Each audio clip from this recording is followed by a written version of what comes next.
Hello friends, आपका स्वागत है हमारे ग्लांस एकेडमी चैनल पर। आज के इस वीडियो में हम साइंस के टॉप मोस्ट एमसीक्यू सॉल्व करेंगे।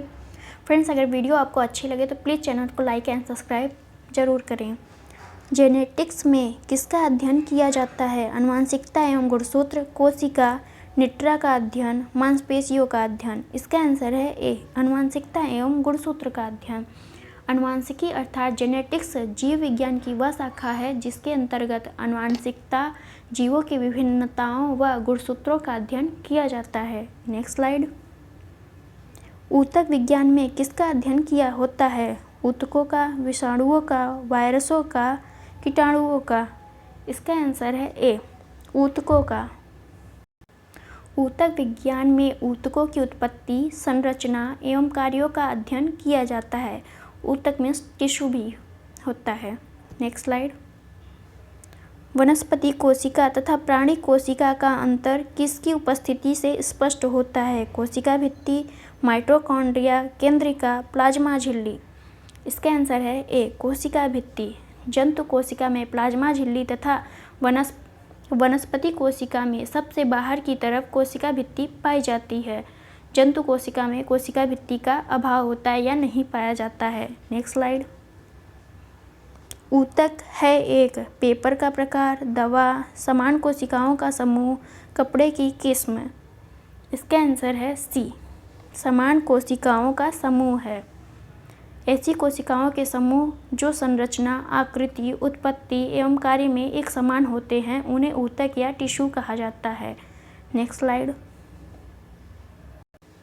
गैमीट की शुद्धता के नियम का प्रतिपादन किया था डार्विन ने, मेंडल ने, रदरफोर्ड ने, मेंडलीफ ने। इसका आंसर है बी, मेंडल ने। मेंडल के आनुवंशिकता के 3 नियम हैं। युग्मकों की शुद्धता का नियम उनमें से एक है। Next slide. निम्न में से किस ऊतक में कठोर कोशिका भित्ति पाई जाती है? कोलेनकाइमा, स्क्लेरेनकाइमा, एरेनकाइमा और पेरेनकाइमा। बी ऑप्शन सही है। दृढ़ोतक या स्क्लेरेनकाइमा मोटी भित्ति युक्त कठोर कोशिकाओं से निर्मित एक प्रकार का सरल ऊतक है। इन कोशिकाओं में कास्टिल द्वितीयक भित्ति होती है। Next slide. ऊतक की कोशिकाएं अलग अलग प्रकार के स्थायी ऊतक बनाने के लिए पृथक होती हैं। मृदूतक, स्थूल कोण ऊतक, विभेज्योतक, दृढ़ ऊतक। इसका आंसर है सी, विभेज्योतक। विभेज्योतकी ऊतकों में ऊतकों के विभाजन तथा विभेदन के फलस्वरूप विभिन्न प्रकार के स्थायी ऊतकों का निर्माण होता है। स्थायी ऊतक की कोशिकाएं जीवित अथवा मृत होती हैं। इनकी भित्ति पतली अथवा मोटी हो सकती है। Next slide. कोलेनकाइमा ऊतक की कोशिकाएं से कोनों पर मोटी हो जाती हैं। सेलुलोज और पेक्टिन, लिग्निन और कटिन, पेक्टिन और काइटिन, सुबेरिन और सेलुलोज। इसका आंसर है ए, सेलुलोज और पेक्टिन के कारण। कोलेनकाइमा ऊतक या स्थूल कोण ऊतक की कोशिकाओं के कोनों पर कोश भित्ति या कोशाभित्ति के ऊपर पेक्टिन और सेलुलोज की परत जम जाती है, जिससे कोशाभित्ति कोनों पर मोटी तथा दृढ़ हो जाती है। Next slide. कोशिका भित्ति रहित समस्त बहुकोशिकीय यूकैरियोटिक जीवों को आप किस जगत में रखेंगे? पादप या प्लांटी, जंतु एनिमैलिया, मोनेरा, प्रोटिस्टा। बी ऑप्शन सही है, जंतु या एनिमैलिया। कोशिका भित्ति रहित समस्त बहुकोशिकीय यूकैरियोटिक जीवों को जंतु जगत में रखा जाता है। Next slide.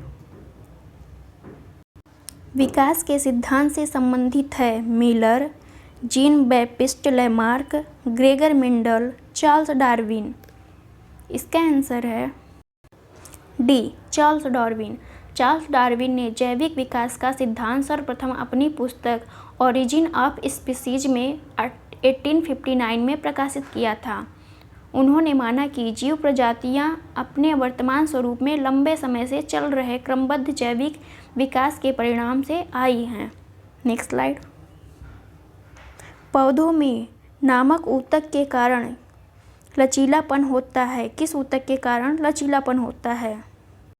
Sclerenchyma, collenchyma, parenchyma, क्लोरेन्काइमा।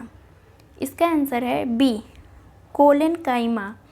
पौधों में लचीलापन इनमें कोलेन्काइमा ऊतकों की उपस्थिति के कारण होता है। यह पौधों के विभिन्न भागों, पत्ती, तना में बिना टूटे हुए लचीलापन लाते हैं। Next slide. संयोजी ऊतक से क्या निकलते हैं? एंडोमेसोडर्म, एंडोडर्म, मेसोडर्म, एक्टोडर्म। इसका आंसर है सी, मेसोडर्म या मध्यजन स्तर। प्रारंभिक भ्रूण में एक्टोडर्म और एंडोडर्म स्तरों के बीच में मेसोडर्म या मध्यजन स्तर होता है। मेसोडर्म से ही संयोजी ऊतकों का निर्माण होता है। Next slide. आधुनिक एंटीसेप्टिक सर्जरी का जनक कौन है? Joseph Lister, Edward Jenner, Louis Pasteur, William Harvey. उपर्युक्त में से कोई नहीं। ए ऑप्शन सही है, जोसेफ लिस्टर। जोसेफ लिस्टर को एंटीसेप्टिक सर्जरी का जनक कहा जाता है। एडवर्ड जेनर जो चेचक के टीके की खोज की थी। लुई पास्चर ने पास्चुराइजेशन की खोज की थी। विलियम हार्वे ने रक्त परिसंचरण तंत्र की खोज की थी। Next slide. निम्न में से कौन सा युग्म सुमेलित नहीं है? जोसेफ लिस्टर, कुष्ठ रोग का उपचार। जोन्स ई सॉल्क, पोलियो के विरुद्ध टीका। अलेक्जेंडर फ्लेमिंग, पेनिसिलिन की खोज।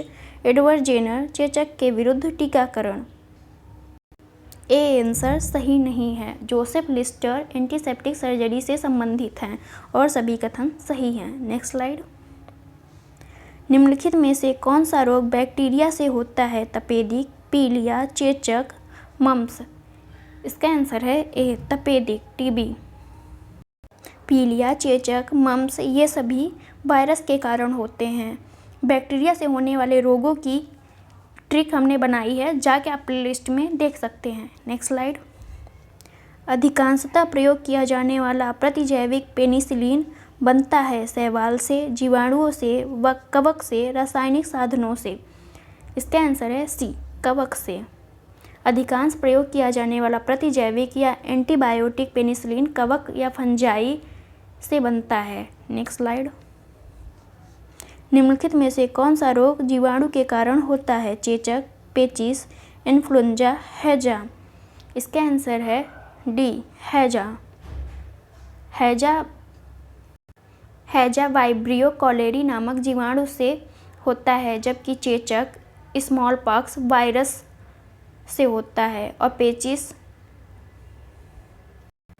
पेचिस एंट अमीबा हिस्टोलिका से तथा इन्फ्लुएंजा नामक संक्रामक रोग से होता है। Next slide. निम्नलिखित में से कौन सा वायरस से फैलता है? Influenza, diphtheria, typhoid, cholera. इसका आंसर है ए, इन्फ्लुएंजा। टाइफाइड रोग साल्मोना टाइफी नामक जीवाणु से संक्रमण से होता है। डिप्थीरिया रोग का कारण कोराइन बैक्टीरियम डिप्थीरी नामक जीवाणु होता है। कॉलेरा या हैजा रोग वाइब्रियो कॉलेरी नामक जीवाणु के कारण होता है। इन्फ्लुएंजा, जिसे आमतौर पर फ्लू के नाम से भी जाना जाता है, यह एक विषाणु जनित या वायरस रोग है। Next slide. डिप्थीरिया तथा इन्फ्लुएंजा बीमारी किन कारणों से होती है? वायरस तथा बैक्टीरिया से। बैक्टीरिया तथा वायरस से। बैक्टीरिया, जल प्रदूषण। इसका आंसर है बी, बैक्टीरिया तथा वायरस से। Next slide. सूक्ष्म जीवाणुओं से प्राप्त वे तत्व कौन से हैं जिनका उपयोग सूक्ष्म जीवाणुओं को नष्ट करने के लिए किया जाता है? प्रतिजन, प्रतिजैविक, रोग प्रतिकारक, रोगाणुरोधक। इसका आंसर है बी, प्रतिजैविक। एंटीबायोटिक या प्रतिजैविक सूक्ष्म जीवाणुओं से प्राप्त होते हैं और इनका उपयोग सूक्ष्म जीवाणुओं को नष्ट करने में किया जाता है। Next slide. पादप रोग और रोग कारक सूक्ष्मजीव। नींबू कैंकर, जीवाणु, गेहूं की रस्ट, कवक, भिंडी की पीत, विषाणु। उपर्युक्त युग्मों में से कौन सा सही सुमेलित है? डी ऑप्शन सही है। 1, 2, तीनों ही सुमेलित हैं। Next slide. खाद्य परिरक्षकों के संदर्भ में निम्नलिखित कथनों पर विचार कीजिए। सोडियम बेंजोएट तथा सोडियम मेटा बाईसल्फाइड सामान्य खाद्य परिरक्षक हैं। नमक, चीनी, खाद्य तेल और सिरके का प्रयोग खाद्य परिरक्षण में किया जाता है। उपर्युक्त कथनों में से कौन से सही हैं?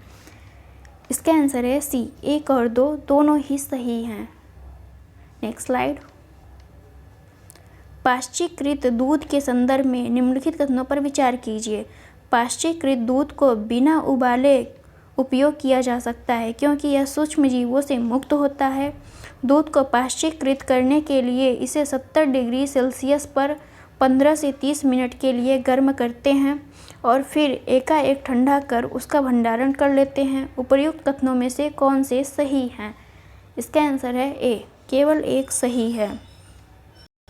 पाश्चीकृत करने के लिए दूध को 70 डिग्री सेल्सियस पर 15 से 30 सेकंड के लिए, यहाँ पे मिनट दिया हुआ है जबकि सेकंड के लिए उबालते हैं, सेकंड के लिए गर्म करते हैं और फिर एकाएक ठंडा कर उसका भंडारण कर लेते हैं। ऐसा करने से सूक्ष्म जीवों की वृद्धि रुक जाती है।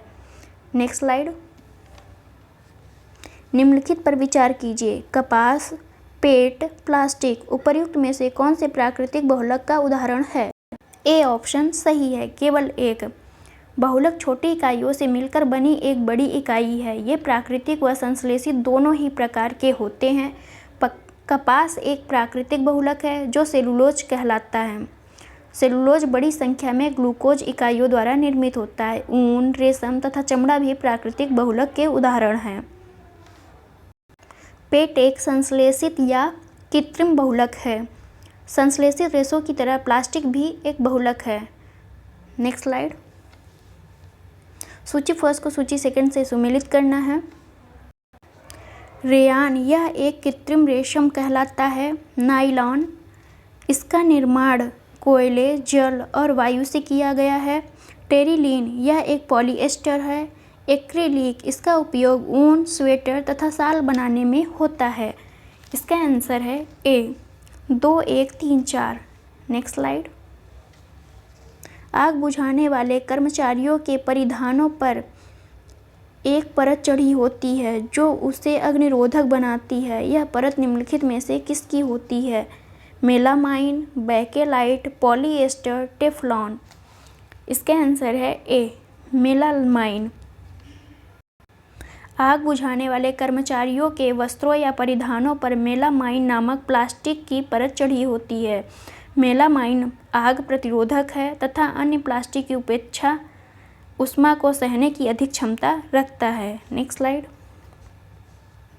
निम्नलिखित धातुओं में से कौन सी कमरे के तापमान पर द्रव अवस्था में होती है? सोडियम, मरकरी, पोटेशियम, उपयुक्त सभी। इसका आंसर है बी, मरकरी या पारा। मरकरी या पारा केवल ऐसी धातु है, यह धातु है, ऐसी धातु है जो कमरे के तापमान पर द्रव अवस्था में पाई जाती है। सोडियम और पोटेशियम धातु नरम होती हैं और उन्हें चाकू से काटा जा सकता है। Next slide. कॉपर के बर्तनों को लंबे समय तक नम धातु में खुला रखने पर उन पर एक हल्का हरा पदार्थ जमा होता है। यह हरा पदार्थ निम्नलिखित में से कौन सा होता है? कॉपर हाइड्रोक्साइड, कॉपर कार्बोनेट, ए और बी का मिश्रण, इनमें से कोई नहीं। इसका आंसर है सी, ए और बी का मिश्रण। जब कॉपर के बर्तन को लंबे समय तक नम वायु में खुला रखा जाता है तो उस पर एक हल्की परत जम जाती है। यह हरा पदार्थ कॉपर हाइड्रोक्साइड और कॉपर कार्बोनेट का मिश्रण होता है। Next slide. निम्नलिखित में से कौन सी एक अति सक्रिय अधातु है जो वायु में खुला छोड़ देने पर आग पकड़ लेती है? Phosphorus, sodium, iodine, bromine. इसका आंसर है ए, फास्फोरस। फास्फोरस, आयोडीन और ब्रोमीन तीनों अधातुएं हैं। सामान्यतः अधातु जल से अभिक्रिया नहीं करते हैं, यद्यपि वे वायु में बहुत सक्रिय हो सकते हैं। इन तीनों ही अधातुओं में फास्फोरस एक बहुत सक्रिय अधातु है। Next slide. सोने के पुराने आभूषणों में चमक लाने हेतु उन्हें पॉलिश किया जाता है। पॉलिश करने के बाद आभूषण का वजन पुराने आभूषण से अधिक हो जाता है, कम हो जाता है, अपरिवर्तित रहता है, कुछ कहा नहीं जा सकता। इसका आंसर है बी, कम हो जाता है। सोने के पॉलिश के दौरान रासायनिक अभिक्रिया के कारण आभूषण की ऊपरी परत हट जाती है जिससे आभूषण नए की तरह चमकने लगते हैं, परंतु ऊपरी परत हटने के कारण वजन में कुछ कमी हो जाती है। Next slide. Thank you for watching friends.